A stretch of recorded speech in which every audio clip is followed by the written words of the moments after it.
name is Nicole. I'm a producer for the Remembering Them podcast. The podcast is a platform for people to share stories and memories of their loved ones who have passed away. The podcast was created in memory of Dad, Bob Cecil. May he rest in peace. Your host, Mark, Ryan, and Luke acknowledge the rich history and importance of storytelling within the indigenous culture. My name is Jorgi Skeen, and I would like to acknowledge the traditional owners of the land in which we meet here today. Today we're meeting in Meanjin, and those traditional owners are the Yagara and Turrbal people.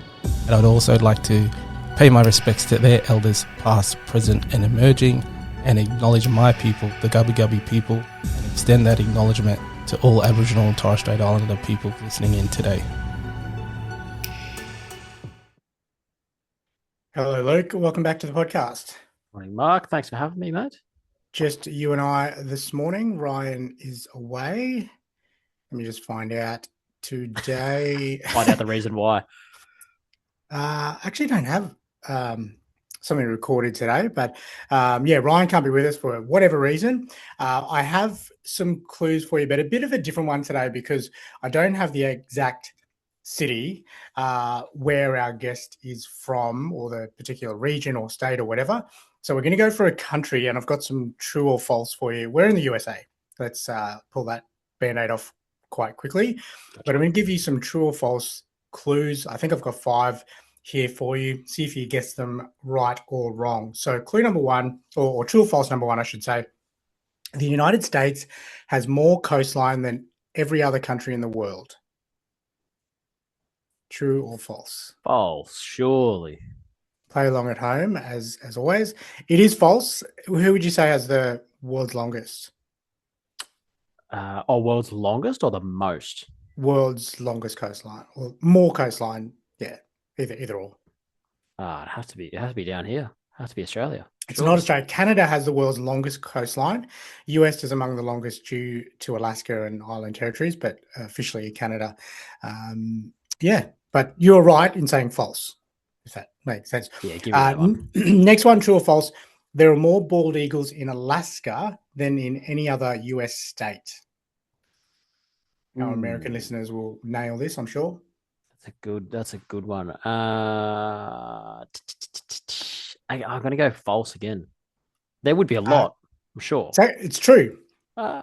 True, wrong on that one. So Alaska, is the most populous state for eagles. Clue number 3, or true or false number 3. I keep reverting back to clues because that's what we're used to. True or false number 3. The US Air Force owns more aircraft than any other air force in the world. Think Top Gun. Top Gun. Is that what kind of clue is that? I don't know. Cool, Tom Cruise. Okay. That sounds adequate. We'll take that. I'll believe that. Sounds adequate, and it is true. In fact, the US Navy ranks second. So overall, the US just smash everyone with the aircraft. True or false number 3. Alaska, going back to Alaska was purchased from Canada. Ooh, I want to say that's true. I feel like that's true. Now, Canada. It is in fact false. Oh, it was purchased from Russia in 1867. That makes sense. You threw me there, mate. Yeah. True or false? Last one for you. The United States has more active volcanoes than Japan. It's a tough one. That is a tough one. I don't even know I think they are on like what do they call it? The Ring of Fire, right? For earthquakes? I want to say, earthquakes can result in volcanoes, yes. right? Yes. I want to say false. Oh, it's in fact true. Largely thanks to Alaska again. This is largely Alaska-centric. The US has over 130 active volcanoes. So there you go. That's all of our true and false. Well done. Something a little bit different to our normal clues. Our guest today, Ryan would have done quite well because he's very, he knows a lot about the States. Our guest today is a content creator creating content for brands. She's a widow of almost 11 months. After losing her loved one, we were remembering today, she moved back to her hometown. She loves connecting with women and helping them feel less alone. She loves food, traveling, and living with intention. Something not many people know about her is that she has imposter syndrome, which is I think quite common. A lot of people have that, but she's a self-confessed imposter syndrome person. So our guest today from the United States is Jennifer Marsala. So welcome to the Remembering Them podcast. Officially, Jen, thank you very much for joining us over in the States. We're very fortunate to have a lot of listeners over in the States and guests as well. So we appreciate you giving up your time and working out the time difference with us. Thank you so much for having me. If you'd like to jump straight in, Jen, let's not muck around. If you'd like to Okay, jump straight perfect. in and tell us who we're talking about today, what happened to that special loved one, and their name and a little bit about them. Yeah, definitely. So, my name is Jennifer. I am from New York. I have two small children, 5 and 7, and we unfortunately lost my husband to one of the most common subtypes of lung cancer. It was stage 4, and it was in July of 2025.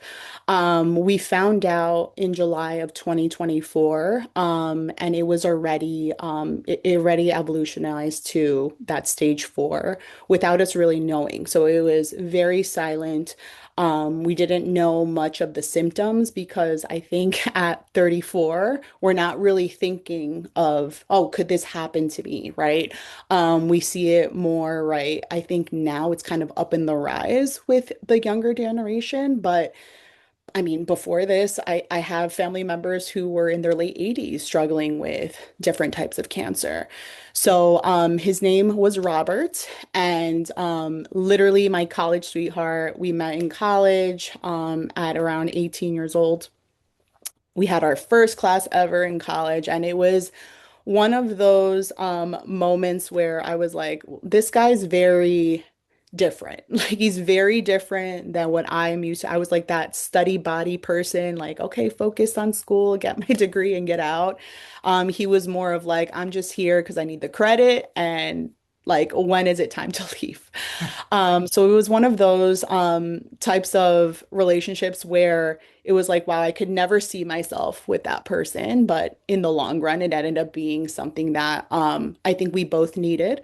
During this whole process of, I want to emphasize a little bit on like the caregiver part, just because I think in this space, we're not really too focused on how the caregiver is as well, because it's also such a battle for obviously that person to have the understanding of, hey, I'm going through this and I can't ask, or someone can't really ask them a whole bunch of questions because they're still also processing, right? They don't know what tomorrow's going to look like. They don't know what the treatment's going to look like. And so, in the full grasp of it, there's so many people that are affected. But when we're talking about a spouse, I think a lot of people are like, okay, well, yeah, it's just another loved one. But for me, it's like my whole identity changed.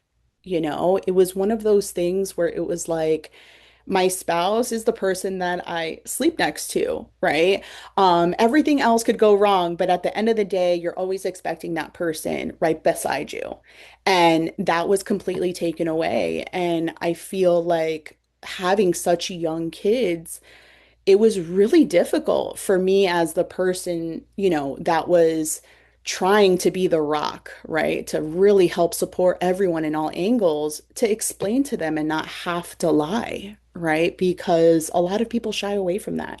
I'm a mental health counselor by trade. Now I focus on social media, but trying to see like what is society going to say if I don't lie to my kids, and then what is society going to say if I hide it, right? When it was really about like the longevity of this is one day he's not going to be here, right? So how am I also going to protect my kids with the information that I have, and how much do I give, because it's so much and it's so heavy, right? So I didn't lie. I didn't lie to them. He wasn't really so open to that fact because I think we were in such denial that this could potentially bring everything to an end. But for me, it was one of the most important things that I feel like I had to accept the fact that I had to tell them. And it wasn't as if I had to say the sooner the better. It was just walking them through what I was walking through with Bobby, you know. And I think that more than anything, like, yes, of course, I'm upset, I'm mad, I have so many different feelings, but they're not able to understand their emotions yet. And so that's the hardest part because like even almost a year later, it's about to be a year in a few weeks. Like they're still asking me like, "Are you sure he's not coming back?" You know? And I think that breaks my heart more than knowing that, wherever he is, he's free from pain and free from all that suffering. Like having to really just continue on with that pain now through my kids that don't know how to express it. Um, so that's in a nutshell what I've been kind of struggling with, really is just like to move forward without having to like leave that chapter behind because it's as if I'm like dragging it along, right? And it's something that I'm going to continue taking on with me. It's just that a lot of people don't relate because it's a different type of loss. It's something that is so close to home. Yeah. Jen, what was the Yeah. lead up to Bobby's diagnosis? What prompted, I guess, the investigations, and then what was Sure. that situation like with his diagnosis, and then treatment, and that situation, forcing you basically, yeah, as you said, to become the caretaker. Yeah, so like I said, there weren't really much symptoms at all. Bobby was also the type of person that like he would go to like his yearly checkups, but if the blood work's good, if everything's good, you get a cough here and there because of the weather, like it's not something that you would just focus on and be like, huh, something could be wrong, right? Mm. So we always had, our checkups and so forth. Maybe we would get sick here and there, but Bobby hardly ever got sick. Like, would never get a cold, when the whole pandemic was going on, he never got it. Like, it was one of those things where we were like, wow, like this guy's like, there's nothing happening with this guy, right? And meanwhile, I'm over there with like a box of tissues. But I remember that in early 2024, we were going for our annual checkups, and he was mentioning that he had a little bit of like, not like a pressure, like bricks on on the chest, so to speak, but a very light, like, like, oh, I got to catch my breath, right? And so I was like, huh, that's really different. It was more of like a sigh as opposed to, whoa, I can't breathe. And so we were like, just mention it at your annual checkup and see what's going on. So they did an EKG. They thought it could have been the heart. They brought him to a cardiologist. And it wasn't that he was like well known. It was just that he was the person that, that they would recommend. And so I remember that once all the EKGs came normal and the blood work was normal, they brought him to the cardiologist on a separate day. And I was not there because my kids were taking a nap during that time, and he went straight from work. And he said the cardiologist told Bobby, he was like, "Well, everything looks good. Nothing is out of the norm. Thank God it's not cancer." And I was like, wow, like, okay, like that's very random to say, but all right. And so this was in May. Um, in July, early July, we had a family trip to Bermuda. So we were on a cruise. And he, a few days before that day, started having like lower back pain. We had no idea where it came from. We thought that it could have been, him straining a muscle because he was working out at the gym. And, we were just, trying to get fit again. And it was one of those things where I was like, Bobby, this is very uncommon of you to complain constantly about this back pain for days. And, we were on the trip and he was enjoying himself. But at the end of it, it was like, I really can't tolerate this pain anymore. And I was like, well, we're going to have to get it checked out, whether it's here on the ship or when we get off. Like, I don't know, your tolerance, usually is pretty good, but you're really complaining about this. So we were on there for a week. We got off. The pain was still going on, so he went to go to not a specialist, but went to just go get checked. They did an x-ray, they saw nothing. Nothing. They gave him anti-inflammatories. It worked for a day and then the pain came back. So on the 26th, he went to the ER. He drove himself because that's the type of person that he was. And he's like, don't worry, like I'm gonna go and just check it out. They did a CAT scan and he lit up like a Christmas tree. The back pain that he was feeling was little nodules all over his spine. Basically what that means is that the cancer cells were pressing onto his spine, which was causing the pain. Um, and when he called me, it was probably one of the most like, what the F moments for me because I was just like not expecting like him to not have words, to be speechless. He was like, you need to come to the ER. Um, it's not good. And I just had to call his mom. His mom was out for the night with a girlfriend. And I was like, you need to meet me in the ER because something's going on with Bob. And it was literally from one moment to the next where, it was like a subtle chest pain that went away. And then, a couple of months later, it manifested into this back pain. And it was just, that was kind of like the beginning of the end, really. We were at the hospital once they told him everything. They said that it metastasized, so it started at the lung because it was the biggest. I think it was like 3 centimeters, 3.9 centimeters if I'm not mistaken, and that was the largest mass on the left lung. And obviously it spread to the back and potentially to the brain. Um, so the type of cancer, obviously, like at that stage, it was more of a controllable type. Like it had to be like control. Like it's not that the cancer was gonna go away completely. There was gonna be something always, but it was just more of a management type of cancer. Um, Ironically, I was kind of like, I don't know if it was me in denial or him in denial or him just thinking like we're young, like we can do this, right? We're gonna get through it. That we were just so like, oh, okay, manageable. Oh, I guess we're just like maintenance, like it's gonna be fine. But, they did the most aggressive type of chemo. They did the most aggressive type of radiation because he was young, he was fit, he was healthy. But it was in his bones. Like there was just a lot going on that we just weren't sure if the targeted therapy was going to cut it for the longevity of the time that he was going to be on it, right? Because it started with weekly treatments and then it went to every 3 weeks because of how powerful it was. Um, that, it was working. It was actually dwindling in size. Like when I'm talking about dwindling, like if you were to say like, okay, it doubled, like it was doubled, it literally like in half, and we were like, wow, like that's pretty impressive, right?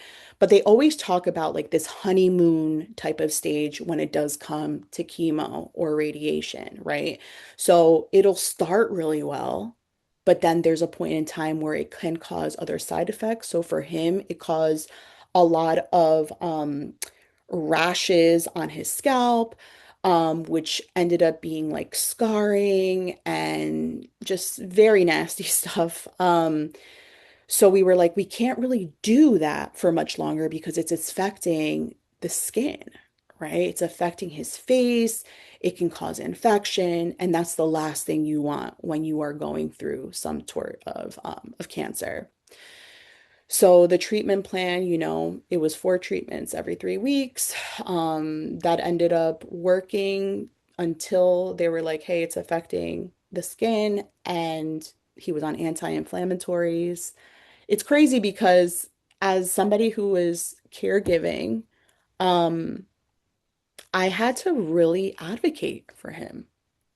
like tell the doctors like, hey, I think he's been on this medication for a little bit longer than he should, as per Google or as per, and then they would be like, oh, like he needs XYZ because of, and I'm like, but he doesn't have those symptoms. So it was a lot of like trying to understand why he was put on XYZ when maybe he really didn't need that, or maybe it would have gone away on its own if he wasn't so highly medicated, right?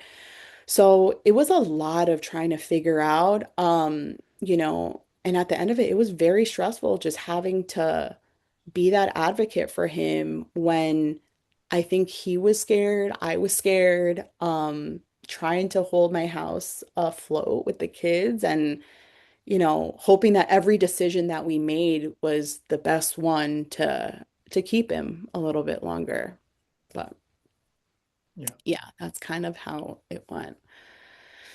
And as you mentioned, a lot of that falls on you as the primary Yeah. caregiver, and you're trying to run the household and look after the two kids and be there for your spouse as well. So Yeah. I take your point that it's a lot that a lot of people won't understand unless they're in that situation. Hmm. Um, Prior to Bobby getting sick, you started to describe him a little bit in terms of his attitude towards college. How would you describe him as a stranger, to a stranger, I should say?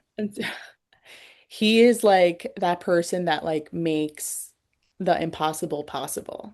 So like whether you believe in yourself or not, like he's gonna make you believe like what you should believe in yourself. I think that was one of his characteristics. He was likable by everyone, like a stranger, a dog. Like it was like, and he hated dogs, but it was one of those things where he was just so approachable. Just always trying to cater to what everyone's needs were, you know, even if it meant him getting uncomfortable or if it just made him have to go out of his way for someone else. Such a very likable guy. I feel like I always told him this, like you could have probably run for mayor and like no one would know what the hell you're talking about and you would have won just because you like took the time, to listen or just to be there, right? And we all have our flaws and we all have our things like that, but he was so dedicated to his work. So he was a really important person in his field. He was a senior director of retail for a hockey company, hockey club here in New York. And it was one of those things where like even when we would go on vacation, when we would go on a cruise, it would be like, "Oh, Bobby." And we were in the middle of the sea. Like it was like we had no idea that we would know people on this boat, right? Whether you're in Spain or like at the Bahamas, and they would be like, "Bobby." And I'm like, I can't catch a break. I cannot like not know one here on this boat. And I'm like, oh my gosh, it was one of those things where it's like, wow, like this guy really made an impression on so many people. And whether you liked him or not, like you just knew him because he was just like that breath of fresh air. He was so different and so willing for him to take the time for other people. So, and he loved sports. That was one of the biggest things that It's before exactly what I wanted to kids. ask. Oh my God. Like, so he hated hockey, but loved baseball and football, American football. It was one of his things. Like, I remember before we had kids, it took us about 6 years, but we went to every major league baseball stadium in the US. And it was incredible. Like going to different states, usually, when you travel, you're like, oh, let's go out of state, and just seeing all the states and seeing what there was to eat at every ballpark. Like it was one of those things where we were like, wow, like every baseball stadium is different, every state is different, there's different things to do here. And I was not into baseball at all, but I got to know the game and I appreciated it. Man, We always our, had, our other, I was just gonna, sorry to interrupt. Our other co-host yeah, would have no, you're been okay. nerding out right now because he's a massive baseball fan. So him and Bobby Oh, would have got along really well. yeah, yeah, for sure. What? So It would have been great. Mhm. what about physically, Jen? How would you describe him? Physically, in his words, he would be like, "Oh, like I'm just like a fat-ish." But he wasn't. It was all just like gut. And he was like, had chicken legs. Like he was slim until you got here to the stomach area. But I mean, I think that was just like the body you have when you're a dad and you let go a little bit. And it's like, all right, it's fine. But he was one of those people that was just like, like he would barbecue in the middle of the winter. He would wear shorts in 30-degree weather. Like he was that type of person. He was just like, nothing's gonna faze me. I'm gonna have a great day. If you want to barbecue, we can barbecue while it's snowing. It's fine. And he would just really like, he wouldn't hold back, you know? He was one of those, he was like a kid in like a grown-up body, right? Because his favorite food was like chicken fingers and French fries, and like you don't have to go all out for dinner unless we're going to have like a steak at a steakhouse. Like it was one of those things where I was like, I'm not the best cook, but I could tell you that dinner was usually the easiest part for me if I was cooking for him because he was like, it's fine. We'll just have whatever. That's perfect. It's Chicken fine. nuggets and chocolate milkshakes. There you go. Chocolate with banana. Yeah, Oh, that one was delicious. his favorite. Yeah. Delicious. Jared, I want to ask. I Yeah. usually ask this a little bit later, but how did Bobby win you over? Was it one So particular it's thing he funny. said or did? Very, yeah. It definitely was like a work in progress. Like I said, like when I was in school, like I wanted to go into pre-med. I was like very like, this is like my do all end all type.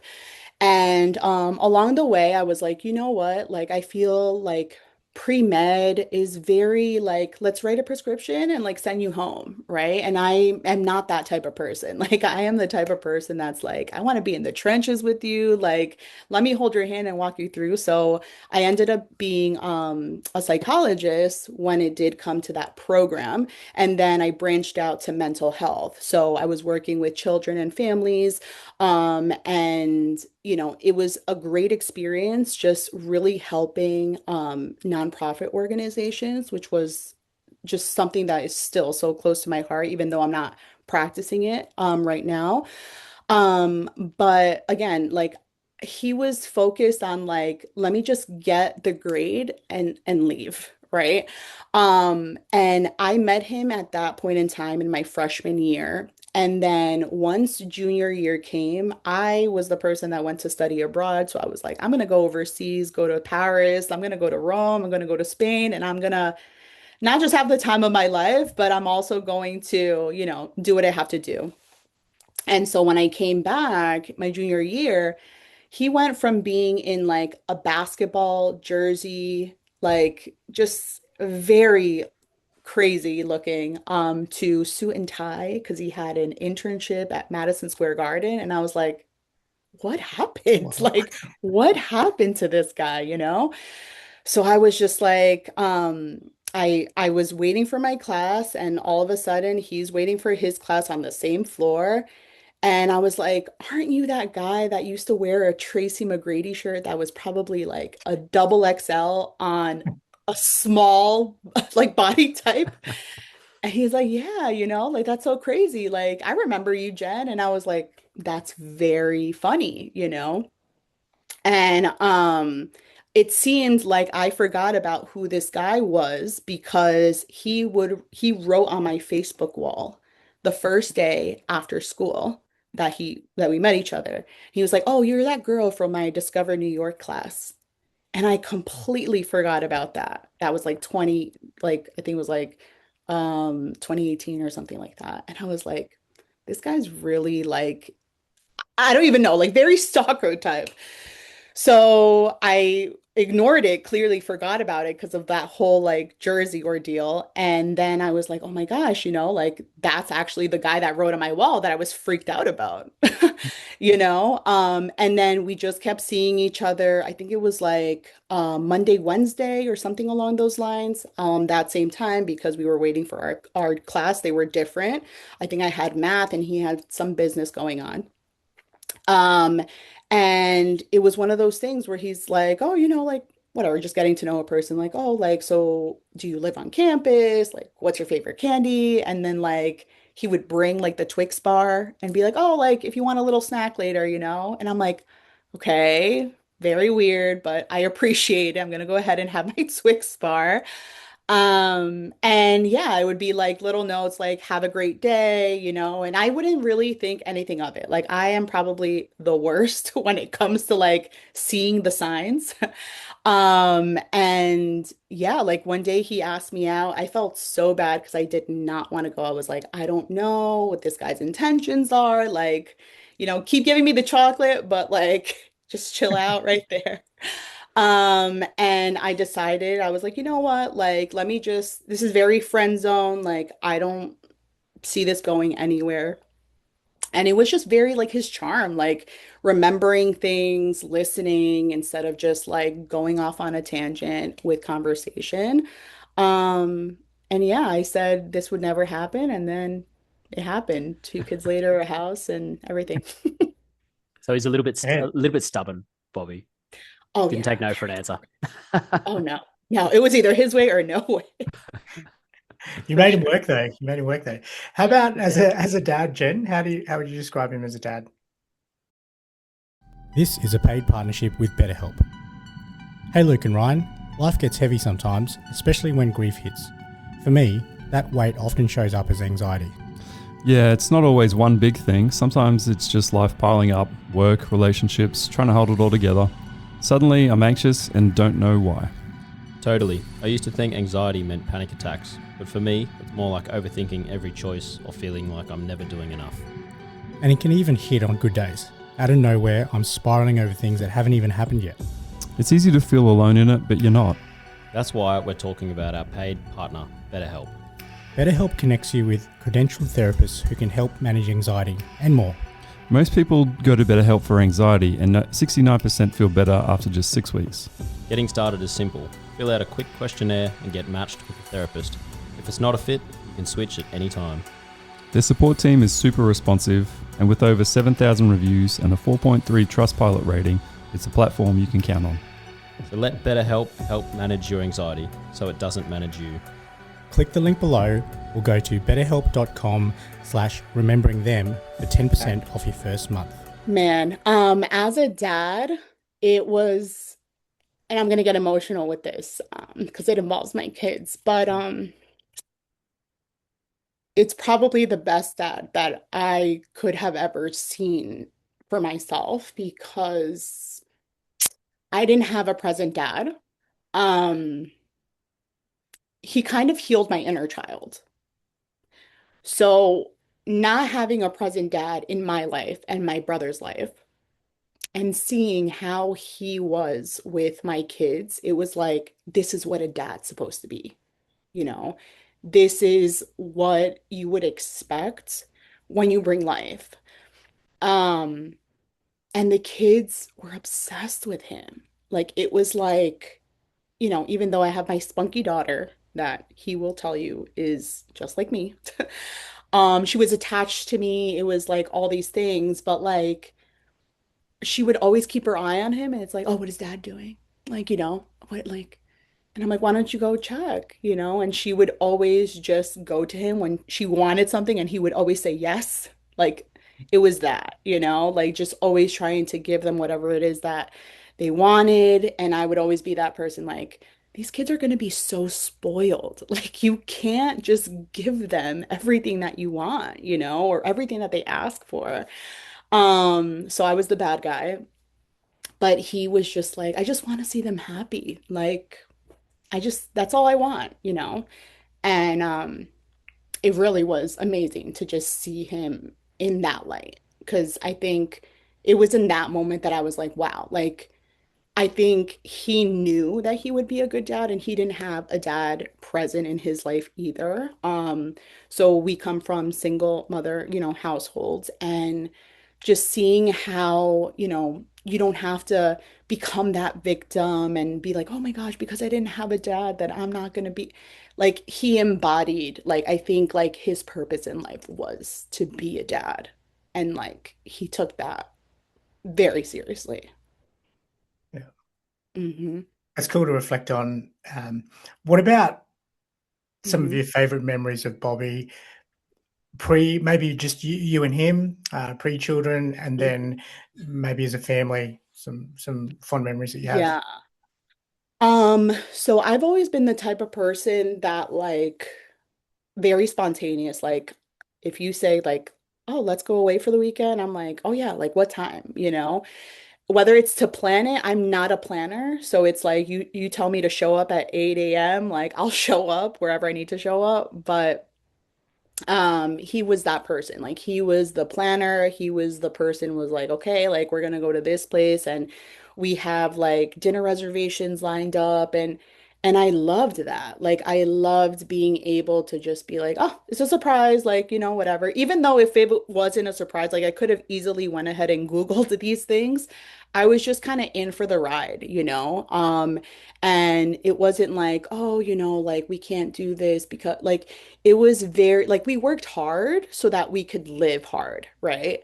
And I think that, you know, despite everything that's happened, I feel like we lived in the 35 years, like we lived a very rich life for such a young age, you know, because we would go out and about constantly. We're foodies.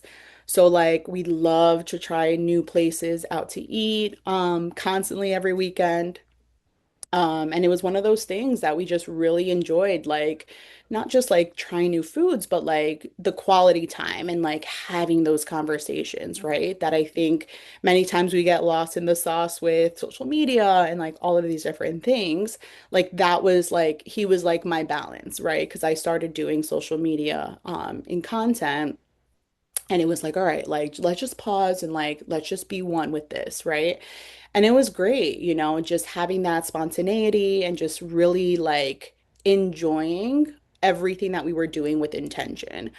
Obviously, like the trips with intention too, with the baseball trips was something that like I really appreciated. And with the kids, I think that one thing that we totally decided that we were going to continue doing was, hey, like when we have kids, like this doesn't mean like, you know how they always say like your life is going to be over. Like, you know, you're not going to have time for anything. And I was very like scared about it because I was like, I've always wanted to be a mom, but I'm like, I'm not just a mom. Like I love me as a person. So we made a promise that we were like, listen, we're gonna bring our kids and we're gonna live our life and we're gonna show them what we like. And we like to go out to eat, we like to travel. We're gonna do it with them, you know? And I'm like, I don't know, it's gonna be too much work. And it was. It was a lot of work, the road trips, you know, like the whole mother parenthood thing, right? It was a lot, but they love traveling now. So it's like, you know, they know what to do when they get to the hotel. They know that they have to check in. They know that they have to take their shoes. Like it's just very, like they love that, you know? And I love that they can take a piece of him because you know, I feel like it would also remind them of dad, you know, whenever we're out and about or taking a plane or even a simple road trip, you know, just a couple of hours away, that is something that, um, although I have in my mind, right, like, my gosh, like they're so young, like, do you think that they'll forget about him, right? Um, yeah, it's my job to remind them and tell them the stories, but like knowing that they love to travel just ensures that they have a piece of him already with him, with them. And it just, I don't know, it just brings like such a joy to my life too, because it's something that I enjoy and that we don't have to stop doing. Yeah. While we're on Mhm. that topic of Yeah.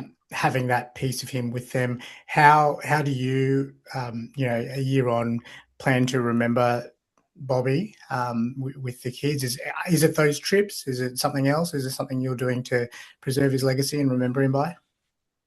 The Remembering Them podcast is supported by my legacy message. How do you want to be remembered? My legacy message provides a service that delivers a personalized keepsake video to your loved ones, often as a surprise after you pass. My legacy message: be remembered. Um, I mean, definitely traveling. It's always going to be like, I feel like in his honor, especially like the places we've never been to yet. So I thought that it was going to be too heavy for me, at least, to remain in New York, during the time of like maybe like the last few days, until, the death of. So I've never been to North Carolina before, and my best friend lives there, and she was like, I don't know what you're waiting for, but you need to book your ticket to North Carolina like yesterday. So I was like, you know what? Money comes and goes. I'm just gonna go and I'm gonna take the kids. She is opening her house up to me and the kids, and we're just gonna be there. And she's the type of person too that I feel is like a planner, and she's like, I'm gonna do everything possible to like make sure that she's okay.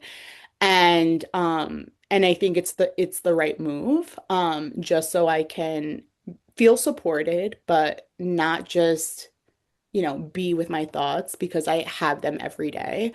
So definitely traveling with the intention of, enjoying and, going out to eat and making those reservations, although I hate planning. So I'm gonna learn to be a little bit more like him. And just really just live fully, and not just stress the little things. Cause he like, even when we got that diagnosis, and I remember vividly, I was like so upset. I think it was like we were like a month into like treatment. And I was like, how are we gonna do this? Like I was like talking to myself, right? I was like, how are we gonna, and he heard me and walked into the room and he's like, Jen, like, this is the one bad thing that's ever happened to us. Like, think about that. Like, this is just one bad thing. Like, everything has been good. And I was like, how do you have that perspective? Like, how, like, because I'm trying and I still can't. Like, I'm just, you know, and he really didn't have faith in anything other than himself. And, to each their own on what you believe in. But like, I felt like whatever he believed in so much that he was willing to share that with me if I was in distress, right? And it did help me tremendously. So every time that like the kids, or if I'm telling myself like this is too much, it's like everything else has been good, And I don't think that he would want us to be in that victim mindset and just feel all these feelings and not live out the way that he would want us to live out. Yeah. I think it's an amazing almost lesson or thing that he's left for you to remember him by. I think that's really, yeah, it's really, really amazing. Yeah. For someone that's in your situation or may find themselves in your situation, Jen, particularly, I can tell you've got a passion around the caregiver role and how that impacts you, especially as a mother, stereotypically, but especially as a mother who has to run the household and be there for the spouse. What advice would you give to someone that is either in that situation or may find themselves in that situation? Yeah. A lot of people, family included, will have their opinions. How to do things, where to go, get treatment, you name it, everyone will have an opinion. And I think that's accurate about just everything in life. But I always tell myself, like, I am the person that is writing my story. And if I don't feel comfortable with something that someone is giving me advice about, I don't have to act on it, you know? I can delegate, and I think that that's really important. Like, you'll have your specific people that you can delegate tasks to. Like I remember like, this person, would order food for us like every Friday, and Saturday. Or this person would tackle, let's say, chemo treatment appointments. I knew that if I needed to be out of the house and I could not bring my kids, I would delegate one person where I knew that my kids would feel comfortable and not even ask where I am half of the day, right? So, really being able to like tune into you and see who your people are, right? And not everyone is going to be your people, even though that they're close. I think that's one of the lessons that was most painful to learn, but I'm so happy that I learned it because that's where I felt more at peace. So it's like I could delegate certain tasks to certain people, and then the really important stuff, I could either tackle one thing and then delegate to the rest. Um, because it's hard to do it alone. It's so hard to do it alone. So asking for what you need instead of people saying, if you need me, I'm here. Like, okay, so take that opportunity and just tell them, I need you to order me food tonight, Mm. or I need you to do XYZ. I need to pick up something at the grocery store. Can you bring that to me? And just not have so much of like an open conversation that is just left open. Because that's also going to cause a lot of frustration within you and being like, I don't know if they're really there for me, right? And it's hard. Like, this topic is so hard. No one really knows what to do unless you're in it. So, if you can take anything from it, definitely delegate, ask for what it is that you need. Um, and just really confide in yourself. I think that this experience has made me trust in my own intuition and my own decisions so much more, even though they were very hard decisions to make at many points in time. Um, Again, whatever everyone else says is noise, but whatever you feel peace with, like act on those. And, whether you think it's a good or a bad decision, you made it, so it's the right decision. And that is something that I was really struggling with because, again, when you are someone's health proxy and you just don't know if that decision was the right one, if you made it and your intentions were good, it was the right one. So leave it at that. Yeah. It's really, really good advice, Jen, and I appreciate you giving that. I think from the outsider side of the fence, if you it's very common for someone to say, "Let me know if you need anything. What do you need? How can I help?" And they don't know, but it's a genuine Yeah. offer. But for you, I think, as the person in it, to give that advice around, well, actually, you know what? Food's yeah, the bottom of mind at the moment, but it's going to become a stress that doesn't need to be there. Can you please help with that? Or picking up my kids, from daycare or school or whatever it might be. That's I can't do that with the chemo appointment or whatever it might be. That's really, really good advice, being direct. And it takes a lot because I think a lot of people in that situation be like, no, I'm okay, we'll work it out. I'll let you know. But Exactly. yeah, from the other side, we don't know. People don't know. So to be directed in that way, and if they're there for you, you're right. If they're there for you, then they're going to be do that without second questioning it. So Yeah. yeah, great advice. One final question for you for the podcast. Often is our hardest question, or most difficult question, can bring up feelings. So take care with this question, especially being 12 months on, or a couple of years on from diagnosis, to 12 months on past Bobby losing Bobby. If he was in front of you today, what would you say to him? Hmm. So loaded. Um, I think if you would have asked me like a month or two after, like, why the hell did you do this to me? Like, so angry. Like, this was not supposed to be how this all happened, right? Um, but he would always tell me, obviously, before all this, that like, I got it, we're good, right? And I would just tell him, like, I got it, we're good. Thank you, Jen. And it sounds like you do have it. You're there for him as his rock and working things out, and post him passing away. From our side anyway, it seems like you're doing really well. So appreciate you coming on.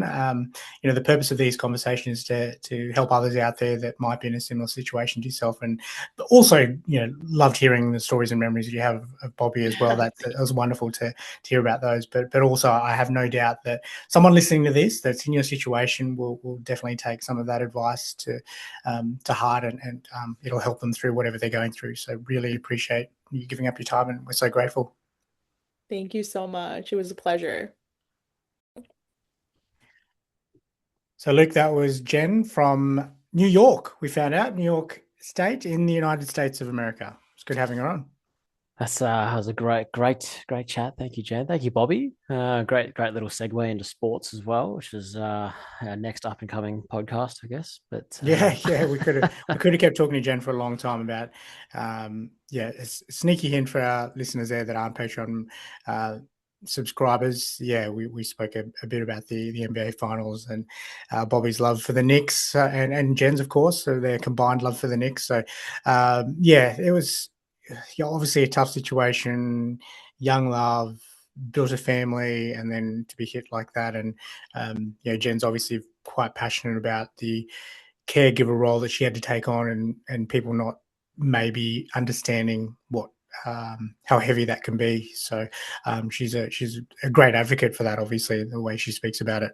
So that was really cool. It's also really cool, I think, hearing about just the stories and memories of Bobby. That was really cool when it kind of switched from what Jen had to go through and what she was going through and his illness into, the really cool memories of them traveling around and his loves and what he was like as a dad. That was a really cool transition in the conversation as well.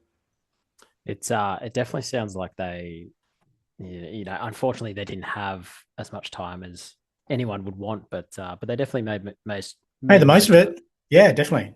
She's got some really cool memories of their travels all around the place and what they did and the time they were together. So thank you, Jen. As I mentioned in the podcast, I think that conversation will certainly help someone else out there that is in a similar find themselves in a similar situation to yourself. So Luke did mention just briefly there the Patreon and the conversations that we spelt into around sport. So if you want exclusive access to that chat with Jen and all of our previous guests, jump on our Patreon, patreon.com/remembering them podcast. You can download the app as well. It's about $5 a month US, about $9 a month Australian after the conversion. So jump on there, and it's also a way to support the podcast. Lots of free content on there as well. Reminded to give the podcast a rating and review, 5 stars ideally, so we show up on anyone's search if they're looking for a grief-related conversation. 5 stars ideally, if you like, would really appreciate that as well. And share this episode. As I mentioned, if someone is going through something similar to Jen or even any of our other guests, and you think a conversation about grief or their experience with grief will help them, please share the episodes or the podcast in general. That would really help us. Reminder, jump on our socials, Remembering Them podcast, and all the socials, Facebook, Instagram is our main one, YouTube and TikTok. We have the My Legacy Message service, mylegacymessage.com.au, where you can leave a video message to your loved ones, often a surprise after you pass.